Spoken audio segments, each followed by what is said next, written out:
Welcome to Empowerment Solutions. I'm Dr. Friedemann. Now, last week I talked about purpose, finding purpose when nothing seems to make sense. And along those lines, I want to talk about today how to find joy when everything seems to be either scary or dreadful or maybe even hopeless. Because right now, a lot of my clients are really struggling with anxiety, especially with the political situation that's going on. And so they are wondering, do I now have to live without joy for 4 years? Now, others say, you know what? I'm going to make joy happen. And then they come back and tell me, well, I tried. I started reading books. I took piano lessons. I hung out with my friends more often. But no matter what I do, somehow I don't find that there is any joy in it. It's just not happening. Is there anything wrong with me? Well, the short answer is no. There's nothing wrong with you. First, there's nothing wrong with you for wanting to have more joy. I think in many ways that's why I'm here. I mean, I always am amazed how, one of our cats, she's little, but she just wants to have joy no matter what. And when no one want to play with her, all the other cats are older and they're kind of ignoring her. And so, what do you want? Then she starts playing with her tail and just chasing herself around by following her tail. And if I could, hear what she is inside feeling or thinking, she probably is laughing her head off. So she wants joy, and I think that's a natural thing for us to want joy. Now, not having joy despite all your efforts, there is a reason for that. And the reason is that you are doing things because you want to have joy by doing those things. And you're not doing things with joy. So you're putting effort into something to create joy, hoping there is a positive outcome. And on the other hand, your attitude is still like, is it coming? Will it happen? Is it, what I want? And it's not just that you're entering into whatever activity with that mindset of, I'll just do it because I enjoy it. So joy is available to us. It's kind of all around us, or you could say it's inside of us, but we don't necessarily access it or let it out. So we need to be better with choosing joy. So let me show you a few ways to access joy and make it happen on an ongoing basis. Because no matter what happens outside of us, and no matter how shitty life seems to be at times, we can still decide what kind of attitude we want to approach our lives with. This is where we have a choice. This is where we still have power. So let's delve into a few things on how to create more joy from the inside out, not only the outside in.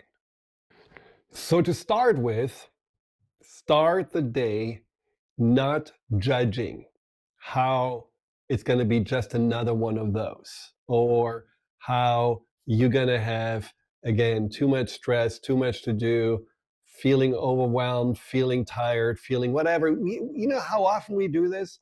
The first thought in the morning is, oh God.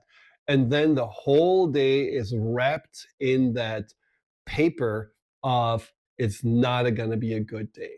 And I think we have to really decide that in the morning, first thing, just like our morning breath, this is not the best thing to share. So let's keep all those thoughts down. Don't even think about how you feel. Just get a little bit more into, I know what I need to do right now. I'm going to get up, brush my teeth, and then I'm going to have breakfast, and then I'm going to sit down, and then I'm going to reflect on how do I want to approach the day. It really, really works well because I do believe the morning brain most of the time is more a negative brain because there is definitely a part of us that would rather stay in bed than have to get up and do all our responsibilities. So choose choose to not think, not judge, not decide yet, and wait a little bit. Maybe if you really, really want to go and set an intention, meditate for a few minutes. Close your eyes. Breathe for 5, 10 minutes, simple inhaling, exhaling, same time, 5 to 7 seconds each. And then visualize how, when you have joy today, the day would unfold maybe easier. Maybe you would feel in the flow. Maybe you would feel actually, wow, I can't wait to have this day going, to actually let it unfold. It's quite powerful to be in that moment the creator of whatever is coming, rather than feeling like you're almost like the victim of the circumstances you're in. So that's number one, decide. Number two is be often present. Bring yourself back into the moment, and just don't think too much about regrets of the past or worries about the future. I know we are all kind of programmed to do this, but we also have the ability to come back in the present moment and have these touchstones. I mean, I live in nature, so nature is a big, big touchstone for me, whether I'm watching the birds or I'm feeding my horses or I'm just sitting and, leaning against a tree, whatever those things are, that's my touchstone. I really feel like there is a joy in being present. And maybe for you, it's something else. I mean, I know a lot of people love sitting in a cafe and just, watching other people, and that makes them present. Or that can be also the presence for you to be more active. If you are going for a run or going for a brisk walk, or as long as you're paying attention to your body and not just, listening to a podcast and your brain is somewhere else, as long as you're really physically present, it can be wonderful to come into the mindset that it is a joy to be alive. And then you can shift when you're present also into moments of appreciation. I think appreciation is something where I feel there's automatically an opening that happens. I said this before that my wife and I do this since years now, the weekly appreciation, whether we go for dinner or we're just driving somewhere, and then we talk about what we appreciated that week. And I tell you, this is better than any I don't know, any antidepressant for us, because sometimes after a long week and it was we're a little tired, it's possible that we feel a little bit lower in our vibration, and just talking about the things we appreciate, the people we appreciate, what we appreciate about each other and ourselves, and lifts you up. And so if you do this regularly, you also see that the whole year is actually much more something that you feel there is appreciation there, way more appreciation there than, things to criticize about. And I do also feel like, being present and appreciating works very well with the senses. Being engaged with your senses. You know what I mean? Like the seeing and the hearing and the tasting and the feeling and the touching. I mean, it's unbelievable how the senses bring us back into the now. I feel like that we are underutilizing our senses, and we are not really taking enough advantage of. I mean, in fact, we are kind of drowning them out. And how often do we eat something and watch TV and not even you're not aware what we are putting into our mouth, or we are not really noticing the temperature, because only when it's extreme we are really paying attention to it, or the smells or the taste. And I love music also as something to bring me into the now and bring up joy, whether it's just something where you feel like, no, I need to shift my mood, so let's have something joyful, or I want to, have a calmer joy. Joy doesn't have to be always fireworks and, rolling on the floor laughing. No, joy can also just be a smile, a contentment. There are all different kinds of flavors to it. And music can really just make you get into a mood, just like also the scent is very powerful, and scent is also powerful when it comes to getting you into another way to create joy, which is going down memory lane. and really thinking about fun times or times that you really appreciate. And, for example, the smell of cigars. And you don't even have to, I don't smoke, but if, I just think about how a cigar smells, I definitely remember that. Immediately I go and sit there with my grandfather, who is desperately trying to help me spell better. I was a terrible speller, and I'm sure sometimes he just, would have ripped his hair out if he wouldn't have been bald. But there's just something about this, he was paying attention to me. He was there for me. He was, always super nicely dressed. And, with 80, he was still upright, being able to do pull-ups. And I love that man. And just going into that memory brings up joy. So there is something about daydreaming. Daydreaming backwards that brings joy, and we can always use that. You can look at old photos, or maybe even, talk to your families or friends about things from the past. And you can also daydream forward. I mean, this is something I had to teach Danielle, my wife, that it's bringing so much joy to my heart to look forward to something. And she didn't even have that really as a part of her repertoire of joy, because, often when we went on vacation, she said, "Oh my God, this vacation is sneaking up on me." And I was already in the vacation back and forth and looking at all the places that we will actually be there in the future in my mind.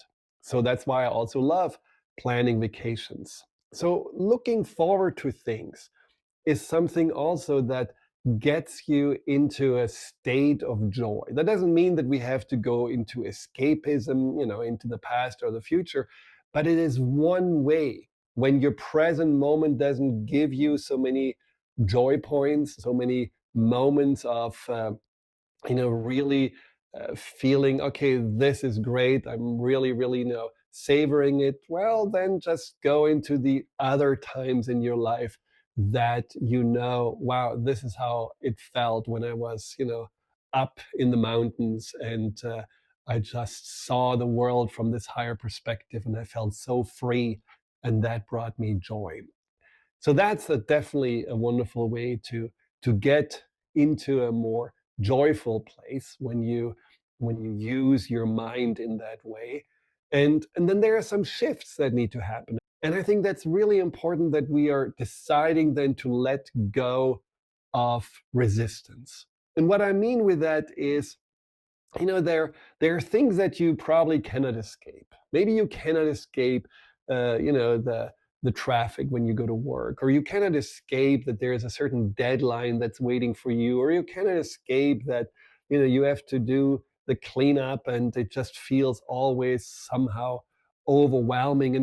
And I think there are ways for us to go about that basically can let go of this resistance and go more into a joy by accepting the situation and allowing for us to see that, with a little bit more lightness and fun, we can actually bring joy.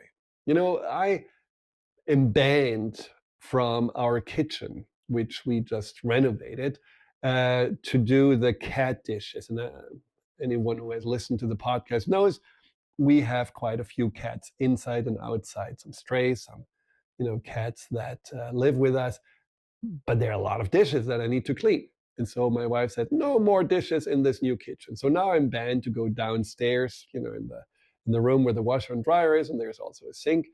And that's not the nicest place in the house, but I decided to make this my me time. So I do the dishes while listening to some podcast, and just enjoying being there. And I always love doing dishes because, it's very gratifying when you see them. They're out of metal, so you see them shiny afterwards, and it's good for the animals. And so from resisting and fighting my wife, then why do I have to go down into the dunce cave? I actually can simply say, great, looking forward to a little meantime. I mean, there is something about the decision to not resist it and make ourselves, again, this little powerless victim, but saying, no, I'm in the end the creator of my experience. I may have to do things I don't want to do, but I can actually create still a positive energy with it because I'm shifting my attitude. And that attitude shift makes all the difference. And that is where life is becoming more playful and more joyful, and just you're feeling like, I'm getting out of this wait for the weekend to have fun, and then you're so exhausted that you actually don't really feel like doing anything, or then wait for the holidays or the vacations. And so you're, condensing the times that you allow yourself to be playful and enjoy to a couple of weeks a year, and that's just not okay.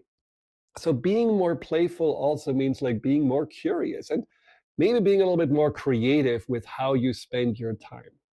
Danielle and I had in Seattle this little game we played where we pretended that we were tourists in our own city, and then just shifting our I don't know, perspective to see everything for the first time: the Space Needle, the Pike Place Market, Fremont, and it was fun because you could pretend that you never saw it before, and you could see it just with much more adoration and joy, because you are not, closed down because you only think about the to-dos, but you're open and see, oh, what is there to experience? How can we have a little bit more fun with? So I would love for you to write in the comment section what you do or what you can imagine to bring more curiosity or fun or playfulness into your life, because that is something that I think we can all just use more of, just a little bit more of this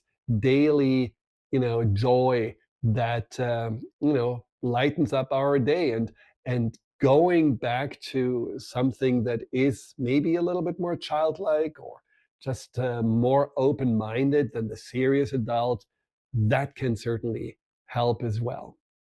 Of course, there are many other ways to create joy: connecting with others, uh, taking care of your own needs, doing things that you usually postpone, and just having them, as something that you regularly enjoy, whether it's, massage, pedicure, or just, meeting a friend for lunch. Just taking time for yourself, giving joy space, that's definitely something that's really important. And, maybe the last point is the joy of shifting your perspective from being the one who, is kind of a passenger in life and feels like, well, we all are on the same bus. We all go to the same, you know, places where we make a living, then we come home, then we take care of everything, and then we go back out again. And there are very little moments where, really feel that we are actually, have agency, that we are in charge, and that's absolutely not true. It may feel like it, that everyone else is in charge of your life, but in the end, it's up to us. We are the creators of our reality. Not that we have to shift, the actuality, the reality. Oh, I need to now get a new job, move out of the city, divorce my wife, and leave my kids behind. No, I mean, the creator of reality means, like, what is it, what I first and foremost want to change about myself, that will give me then also more options or more of a direction. And that process of inner growth, that process of inner, I don't know, understanding of self, and the understanding that I can let go of stuff. Today I had a client who has been since he was 14 years old, or even a little bit younger, living under a huge, heavy blanket of shame. And today, after a process we did, he felt that the shame was not there anymore. It was so disorienting. He didn't feel the shame that was like a constant companion for all those years. And he's now in his 40s. So there is something about also this knowing we can change. We can build ourselves into a better version of ourselves that can be very enjoyable. So make joy a guiding force in your life. Choose to be in more joy, and it's going to improve not only your satisfaction and fulfillment, it's going to improve also your relationships. But most importantly, I think it's going to improve your whole experience of life and also your health. Joy is certainly a boost for your immune system, and it's lowering your blood pressure, and it is anti-inflammatory, and all these wonderful things that we know that when joy is running through our system and all these powerful neuroendocrines are coming with the joy, every cell in our body benefits from it. So there's no downside from going for more joy. It's just a decision that you can make starting today and then make it every day. Well, thank you so much for listening, and I hope you enjoyed this episode of Empowerment Solutions. If you like it, please subscribe to the feed, write a little comment, I would love it, and also like what you saw. Thank you. Hi, Dr. Friedemann here. Thank you for tuning into my YouTube channel. If you're interested in learning more about fear and anxiety, here you'll find guided meditations, webinars, and interviews with some of the most renowned experts in the field of empowerment. Delve into the over 230 videos and more to come every week.